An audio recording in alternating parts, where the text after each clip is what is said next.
Sir ఎక్కువగా దేని గురించి వస్తుంటాయి సార్ మూవీ అసోసియేషన్కి కంప్లైంట్స్? ఓన్లీ పెన్షన్స్, ఓల్డ్ ఆర్టిస్టులకి ఎప్పటి నుంచో ఈ సినిమా ఫీల్డ్ నమ్ముకుని మెడ్రాస్ నుంచి ఇక్కడికి వచ్చేసరికి ఇప్పుడు ముసలాళ్ళు అయిపోయి వాళ్ళు అవకాశాలు లేక ఉన్న వాళ్ళకి కొంత పెన్షన్ ఇవ్వటం అనేది, వాళ్ళ పిల్లలకి ఎడ్యుకేషన్కి ఇవ్వటం, హెల్త్ పాయింట్లు, ఇలాంటి అవసరాలు, ఇలాంటి services come association is not for any, అసలు హోదానే కాదు, ఆ సీట్లో కూర్చుంటే హోదా కాదు, ఇది సర్వీస్ అంతే. సర్వీస్ వెళ్తూ ఉంటారు. చాలా మా అసోసియేషన్లో, మా అయినా డైరెక్ట్స్ అసోసియేషన్లో ఉంటుంది. సీనియర్స్, జూనియర్, కొత్తగా వచ్చిన వాళ్ళు సీనియర్స్ని చూసుకుంటే వాళ్ళ ఆరోగ్యానికి, వాళ్ళ హాస్పిటల్కి, వాళ్ళ పిల్లలు, మనవరాళ్ళు చదువులేదు. ఇండస్ట్రీని నమ్ముకున్నారు, వాళ్ళకి వేరే తెలియదు. అలాంటి వాళ్ళు చాలామంది ఉన్నారు. మెడ్రాస్ నుంచి ఇక్కడ వచ్చినప్పుడు వచ్చేసాక ఇక్కడ రోజులు మారుతున్నాయి, మనుషులు మారుతున్నారు, ట్రెండ్లు మారుతున్నాయి. సో వాళ్ళకి పాపం వేషాలు ఇచ్చేవాడు లేడు. మంచి నటులే బాగా డైలాగ్ చెప్పగలరు, కానీ ఏజ్ పాయింట్ అవ్వచ్చు, వాళ్ళ ఆరోగ్య పాయింట్ అవ్వచ్చు. సో దీన్ని నమ్ముకుని ఎక్కడ పోతారు వాళ్ళు ఇప్పుడు? సో అందుకని అలాంటి వాళ్ళ కోసం అసలు అసోసియేషన్ అనేది అలాంటి వాళ్ళ కోసం. డబ్బులు ఎగ్గొట్టాడు ఎవడన్నా ప్రొడ్యూసర్, నాకు మాట్లాడారు ఇవ్వలేదు ఆ విషయాలు. డైరెక్టర్ ఎవడన్నా తప్పు చేశాడు, ఓన్లీ 24 క్రాఫ్ట్స్ లిమిటెడ్ అంతే. బయట లైఫ్ తోటి మాకు సంబంధం లేదు. సార్ ఇప్పుడు మలయాళ ఇండస్ట్రీలో కూడా ఈ కాస్టింగ్ కోచ్ రిలేటెడ్గా కొన్ని దుమారం రేపింది. ఒక 1 month 2 months బ్యాక్ ఒక అమ్మాయి వచ్చి కంప్లైంట్ ఇవ్వడం వల్ల మోహన్ లాల్ గారు కూడా ఆయన రిజైన్ చేసి వెళ్ళిపోయారు. సో అక్కడ ఒక కమిటీ తీసుకొచ్చారు దీన్ని రిస్ట్రిక్ట్ చేయడం కోసం, ఈ కాస్టింగ్ కోచ్ అనేది ప్రక్రియని. మన తెలుగు ఇండస్ట్రీలో కూడా ఇలాంటిది ఏదైనా పెట్టబోతున్నారా? పెట్టాము ఆల్రెడీ, 2018లో పెట్టాం. 20 మంది మెంబర్స్ తోటి, పోలీసు వాళ్ళు, పోలీస్ డిపార్ట్మెంటు, లీగల్ డిపార్ట్మెంటు, మహిళా సంఘాలు అందరితోటి పెట్టి ఒక 20 మంది సభ్యులు, సినిమా వాళ్ళందరూ కలిసి 20 మంది సభ్యులు 2018లో పెట్టాం. 2018 నుంచి ఇప్పటిదాకా అఫీషియల్గా మా కంప్లైంట్ రూపంలో వచ్చింది 7 కంప్లైంట్లో అన్నీ సాల్వ్ అయిపోయినాయి.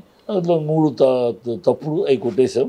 3 తప్పు వాళ్ళని కూర్చోబెట్టి, మెంబర్స్ కూర్చోబెట్టి ఇది కరెక్ట్ కాదు, అబద్ధం, ఇది రాంగ్ న్యూస్. రాంగ్గా కూడా పెడుతుంటారా సార్? రాంగ్గా కూడా పెడుతుంటారు. ఏంటి సార్ వాళ్ళ లాభం ఏంటి దానివల్ల? అక్కసమ్మా, ఇప్పుడు ఓడిపోయేవాళ్ళు ఓడిపోవటానికి కారణం చెప్తారు. ఈ సినిమా ఫీల్డ్ ఏంటంటే, ఇప్పుడు చూడు, కంప్లైంట్ ఇచ్చిన వాళ్ళు ఎవరన్నా మన సౌత్ ఇండియన్ పిల్లలు ఉన్నారా? నార్త్ ఇండియన్ పిల్లలు ఎవరు చూసి ఎందుకు వాళ్ళు ఇక్కడికి వస్తారు? నార్త్ ఇండియన్స్ వాళ్ళు ఎర్రగా బుర్రగా ఉంటారు, కొంచెం ఎక్స్పోజింగ్కి సాంగ్స్లో మంచి హార్డ్ డ్రెస్ వేయాలంటే వేసుకుంటారు అని మన వాళ్ళు ఎగబడతారు. వాళ్ళు వచ్చి ఇక్కడికి ఏదో స్టార్స్ అయిపోతాం, మనకి రాగానే స్టార్డమ్ వచ్చేస్తే హిందీ ఫీల్డ్లోకి వెళ్తే, బాంబేలోకి వెళ్తే వీళ్ళు కాస్ట్లీ జూనియర్ ఆర్టిస్టులు చెప్తే వీళ్ళు హీరోయిన్లు కాదు. చాలామంది బాంబే వీళ్ళు ఇక్కడికి వచ్చినా హీరోయిన్లు అయినాక బాంబేలో గొప్పవాళ్ళు అయ్యారు, కానీ వాళ్ళు అంతకుముందు బాంబే మార్కెట్లో ఉన్నప్పుడు కాస్ట్లీ జూనియర్ ఆర్టిస్ట్ చెప్తే దే ఆర్ నాట్ స్టార్స్. వాళ్ళు ఇక్కడికి వస్తారు, వాళ్ళు మనం ఉన్నాడు బాగుంది, ఓకే ఇక్కడ పెద్ద ఈ ఫీల్డ్ కాదు మన ఫీల్డ్కి, ఓకే మనకు సెట్ అవుతుంది, తీసుకొస్తాం. స్టార్ అయ్యారనుకోండి వాళ్ళు ఇక్కడికి వచ్చినాక, తెలుగు ఇండస్ట్రీ, నాకు తెలుగు నేర్చుకోవాలనుంది, తెలుగు ఇండస్ట్రీ చాలా గౌరవమైన వస్తుంది అని మాట్లాడతారు. ఫెయిల్ అయ్యారు, స్టార్డమ్ రాలేదు అనుకోండి, అప్పుడు మొదలెడతారు. మా స్టార్డమ్ రాకపోవటానికి మమ్మల్ని బెడ్రూమ్కి రమ్మన్నారు. ఎప్పుడు 5 ఏళ్ల తర్వాత 6 ఏళ్ల తర్వాత బెడ్రూమ్కి రమ్మన్నాడు. పొలం కోరు పెట్టింది, ఇప్పటికి ఎన్నిసార్లు పిలిచినా రాదు. ట్విట్టర్లో ఒకటి కోట్ చేస్తుంది, నువ్వు రావమ్మా, ఏమి జరిగింది చెప్పు, నువ్వున్న ఇన్ఫర్మేషన్ ఇస్తే మేము యాక్షన్ తీసుకోలేదు. ఆవిడేమి ఇన్ఫర్మేషన్ ఇవ్వట్లేదా సార్? ఏమి రాదు అసలు. ఉన్న ట్విట్టర్లో 3 నెలలకు ఒకసారి పిచ్చెక్కినట్టు గబుక్కుని నిద్రలు వేసినట్టు ఒకటి పెడుతుంది. దాని గురించి మనం రెస్పాన్స్ అవ్వదు, మళ్ళీ రాదు. ఆ అమ్మాయికి ఏంటి, ఆ అమ్మాయి స్టార్ అవ్వాలనుకుంది, అవ్వలేకపోయింది. ఎవరు సార్ ప్రధాన కారణం? అంటే ఆవిడ యాక్టింగ్ స్కిల్సా లేకపోతే వేరెవరన్నా? ఎవడు తప్పు, ఆ స్టార్ అవ్వలేకపోవడానికి కారణం నీ ఫేస్ అందంగా ఉందో నువ్వు అనుకుంటాం కాదమ్మా. సినిమా ఉండే తేడా ఏంటంటే, ప్రతి వాళ్ళు నేను బాగాలేనా అనుకుంటుంది ప్రతి అమ్మాయి. నేను ఎంత రకుల్ ప్రీత్ సింగ్ కన్నా బాగాలేనా, నేను జయప్రద కన్నా ముక్కు బాగాలేదు అనుకుంటారు. మీ దృష్టి బాగానే ఉంది, మీ దృష్టి. కానీ నా కెమెరా నీ లోపాలు చెప్పుద్ది. నేను లైటింగ్ తీసి కెమెరా పెట్టేటప్పటికి నీ లోపాలు, ఇక్కడ లైట్ వేస్తే ఈ షాడో ఇక్కడ పడుతుంది, సో ఇక్కడ పడినప్పుడు ఎక్స్ప్రెషన్స్ పని చేయవు, ఇవన్నీ నా కెమెరా చెప్పుద్ది. నా కెమెరా చెప్పిన దాన్ని బట్టి నేను నిర్ణయించుకుంటాను, నువ్వు నా క్యారెక్టర్ పనికి వస్తావా లేదా అని, నా కెమెరాకి పనికి వస్తావా అని. నువ్వు చూసి అందరూ ఆహా నాకన్నా అందగతే ఎవరున్నారా, నాకన్నా అంగసృష్టి ఉందని నువ్వు నిన్ను పొగుడుకుంటావు. నీ ఊహ, నేను శ్రీదేవంత్ దాన్ని శ్రీదేవి ఇప్పుడు నిన్ను గురించి నువ్వు అనుకో తప్పులేదు అనుకో, నేను అనుకోవద్దు అట్లా, కానీ అది నా కెమెరా చెప్పినప్పుడే నేను అంగీకరిస్తా. నేను అంగీకరించడం నువ్వు నేను ఇంత అందంగా ఉన్నా కూడా అమ్మాయికి ఇచ్చారు నాకన్నా అందం గొప్పగా ఉంటుందా? నా కెమెరాలోకి నీకన్నా అమ్మాయి గొప్పగా ఉంటుంది. అమ్మాయి పలుకుతాడు, డైలాగ్ పలుకుతాడంటే నాకు ఎక్స్ప్రెషన్ ఫేస్లో కనపడతాను. నీ ఫేస్లో నువ్వు డైలాగ్ పలికితే ఫ్లాట్గా ఉంది. నాకు కావాలి, నాకు ఎక్స్ప్రెషన్స్ ఫేస్ కావాలి, ఎక్స్ప్రెసివ్ ఫేస్ కావాలి. ఫ్లాట్ ఫేస్ నాకు అవసరం లేదు. ఎందుకంటే నా ఫ్లాట్ ఫేస్ ఉంటే నేనేమి ఏ పర్ఫార్మెన్స్ చేయించలేదు. I cannot drag out any performance from that artist. కానీ వాళ్ళు ఏమనుకుంటారు, ఆ అమ్మాయి ఈయన బెడ్రూమ్లోకి వెళ్ళింది అందుకని ఆ అమ్మాయికి ఇచ్చారు నాకు ఇవ్వలేదు అని. అంటే బెడ్రూమ్కి వస్తేనే హీరోయిన్లు అవుతారన్న బుద్ధి తక్కువ మాటలు. హీరోయిన్లు అయిపోయినాక వాళ్ళు లైఫ్లో ఎవరితోటి పరిచయాలు, షూటింగ్లో అంతమందితో పరిచయం అంటే సినిమా వాళ్ళని కాకుండా ఎంతోమంది హీరోయిన్లు పెద్ద స్టార్లు అయినాక పెద్ద పెద్ద ఇండస్ట్రియలిస్ట్ని చేసుకుంటారు. అవి జీవితం. ఇండస్ట్రీ సినిమాలో వచ్చిన తర్వాత నీ నేమని ఫేమ్ వచ్చినాక నీ మొగాళ్ళతోటి పరిచయం, ఎవరి పరిచయంతో ఎవరి మీద నీకు వ్యామోహం పెరగటమో, వాళ్ళకి నీ మీద ఇంటిమేసి పెరగటమో, మీరు పెళ్లి మీ తర్వాత విషయం.